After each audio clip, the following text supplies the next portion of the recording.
Move fast because we're running out of time. Just one more episode, the peak end rule. Daniel Kahneman, a Harvard psychologist, wrote a book called Thinking Fast and Slow, and he talks about the peak end rule. What people remember is the most intense point, the peak, and the end. He talks about the cold water experiment. Put your hand in unbearably cold water for 60 seconds, take it out. The next group did the same thing, but had 30 seconds of less cold or warmer water. Now the second group had a more positive experience because they finished in relatively better circumstances. He talks about you can do this on your holidays, finish with a bang, maybe on that last day do something special, like skydiving or a big feast or something like that, and take photos. So when you look at those photos, you have a good memory of the whole holiday. My reference here, the Sylvester Stallone movie. Anyone? Cliffhanger. He talks about this in television, or this is often talked about in television series. There's a cliffhanger at the end. There might be a mini cliffhanger in the episode. So this is talking just on an episode level. There might be a little high in the middle of the 1 hour show, and then the big cliffhanger. They do that over a season as well. There might be the halfway point of the season as well as the cliffhanger, so you keep on coming back for more. So end on a high, ideally the second high of the class. I mean, my classes are broken into two-hour sessions.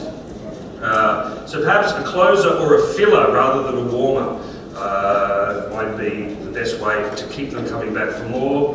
Think in the terms of the day, the week, and the term. And interesting fact, I don't know where I read it, but supposedly at 11 a.m, which is about now, isn't it? We're most alert, we're most awake. 2.5 to 4 hours after waking, that's when we're most alert. So I try to do most of the meaty stuff in the first 2 hours. I know that after they eat at the break at 11 o'clock, we literally have lunch then, and then I know that it's sort of downhill. I might have a quiet time in the second half, but then finish with an activity of some sort. Off they go. The 90-28 rule: we can listen with understanding for 90 minutes, we can listen with recall for 20 minutes, and we should get people involved every 8 minutes to keep them engaged. I think that's why TED Talks are 20 minutes. So, I'm going to move on from what is your classroom rhythm, just because of the time. Can everyone repeat after me? Mon palindianer. Mon palindianer. In Vietnamgolia. So I try to mix the groups up, and we have some funny hybrid names for countries: India, Vietnam, Nepalese, and Mongolians. Flexible and dynamic grouping: 2 become 4, become 8, or 4 become a new 4, become a new 4. Cultural competency. If I thought about this, if I was studying in Mandarin in Beijing, do I want to read about Beijing and Chinese culture, or would I be more interested in maybe the way the Chinese talk about Australian culture? And I've noticed this: if I produce an article for the students to read, maybe about Indian cricketers for the Indian students, or a lot of my Mongolians are products of the Mongolian mining boom, something, a video on ABC News or Four Corners. So it's very specific. They have a cultural competency. They know about this, and I'm showing, well, this is what we think.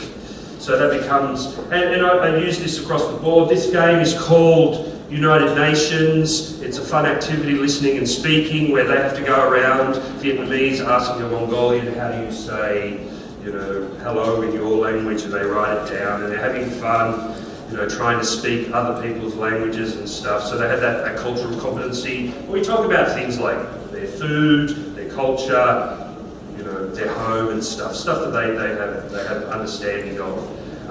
G activities, very basic ones, especially in those first 2 weeks to get them to bond. You know, ask and tell games, get to know you. What makes happiness is a good one, where they have a list of 20 things and they have to rank them. So I begin with, you know, a pair, then I group them as 4 until the whole class is involved. And it's interesting some of the variations in that.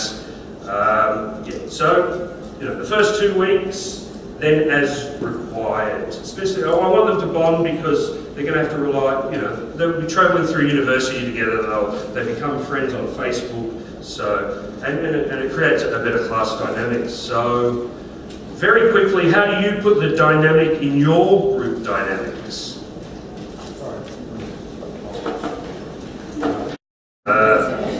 Silliness, and this is probably my favourite, because EAP is boring and serious. You do the hokey pokey and you turn yourself around and... Alright, most of us remember it. Freestyle, breaststroke, backstroke and dolphin, fire extinguisher, love. Twinkle, twinkle, little star, how I... Up above the world so... Like a... It's actually universal. It's all the students know that one. So it's a common thing that they all learn. Repeat after me. Fred fed Ted bread. And Ted fed Fred bread. All right, the whole thing now. Fred fed Ted bread and Ted fed Fred bread.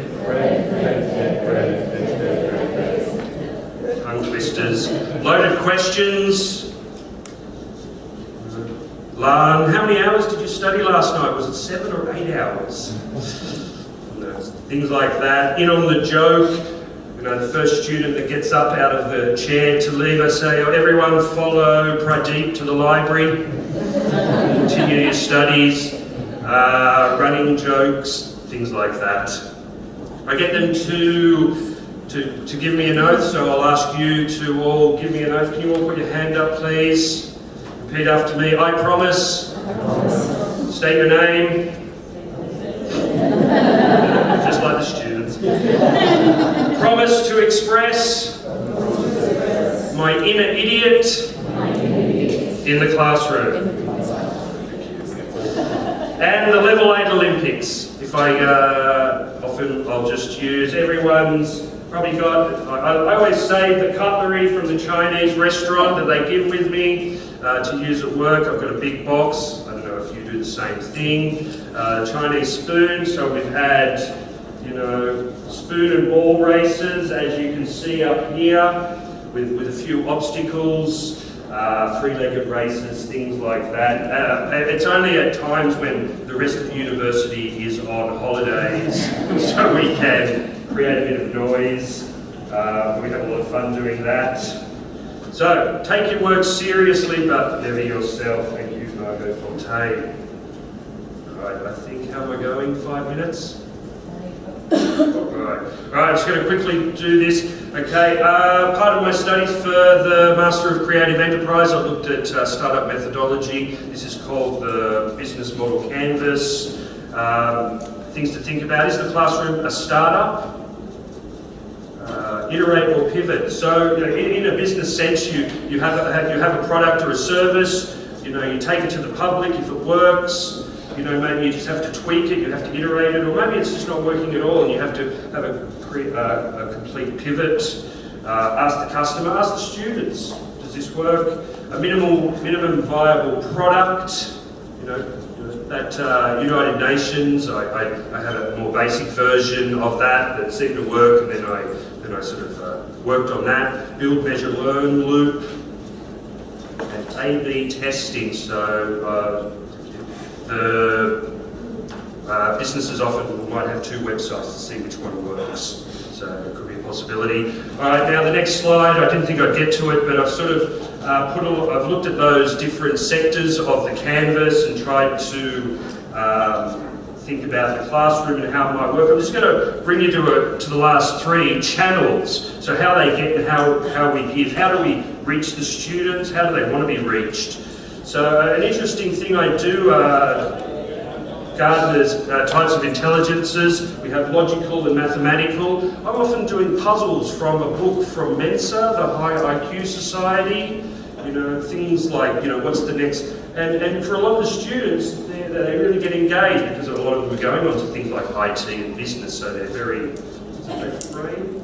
Is that the analytical side? Whatever, they're left brain. Yes. Right brain's creative.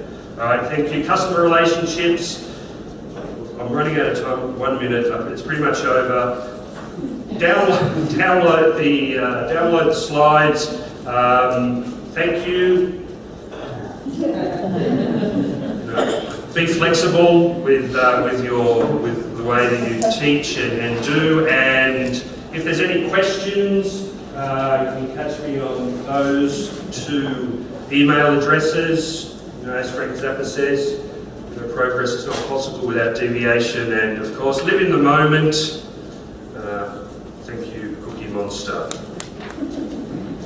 Have I got time for any questions? No. 1 minute. Any questions, or you just want to catch me afterwards? I think we've run out of time. Thank you.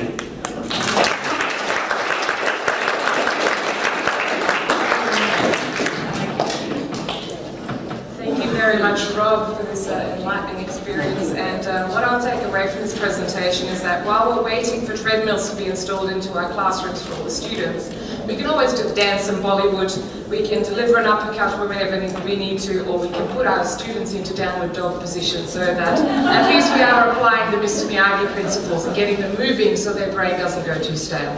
So thank you very much.